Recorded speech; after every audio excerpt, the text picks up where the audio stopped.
ছোট মা, ছেড়ে দিন না মামিকে। ছাড়বো তো নিশ্চয়, কিন্তু এই বাড়ির বাইরে।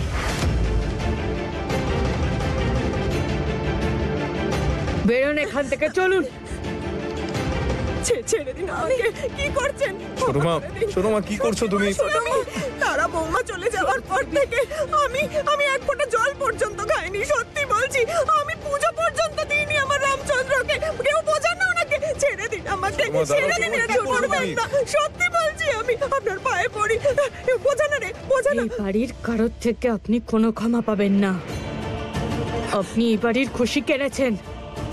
বেরিয়ে যান এখান থেকে। আর হ্যাঁ, আর যেন এই বাড়ির আশেপাশে কখনো না দেখতে পাই। যদি দেখতে পাই, আজ তবু সম্মান রেখেছি আপনার।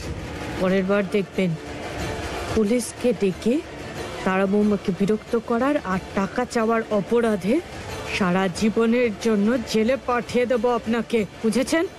বেরিয়ে যান এখান থেকে। ভুল বোঝা না তো ছোট মাকে। একটাও শব্দ নয় ভুল বৌমা।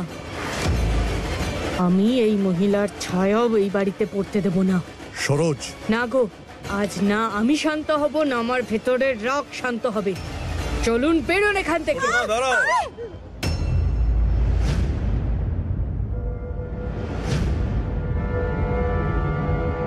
আমায় ক্ষমা করো, আমি এভাবে বললাম বলে, কিন্তু তুমি এরা যেটা করছো সেটা ভুল।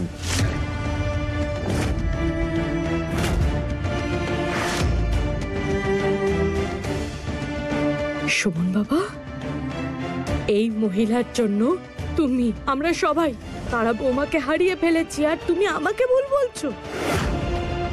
কি করে ক্ষমা করবো ওনাকে?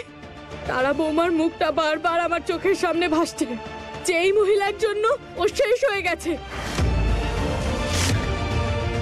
আজ আমার জায়গায় তুমি থাকলে তুমি কি করতে? উত্তর দাও। কি করে ক্ষমা করবো আমি? ভুলে যাবো সবকিছু? চোখ বন্ধ করে নেব, না মুখে কুলো পেটে বসে থাকবো? বুঝতে পারছি তোমার কষ্টটা, কিন্তু আমি এখনো বলবো তুমি যে কাজটা করছো সেটা ভুল।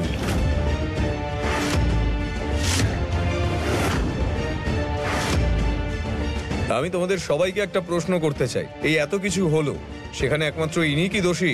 তোমরা কিছু করনি? ছোট মা, তুমি, মা, বাবা, ভুলটা যদি সবার থাকে তাহলে একা ইনি কেন শাস্তি পাবেন?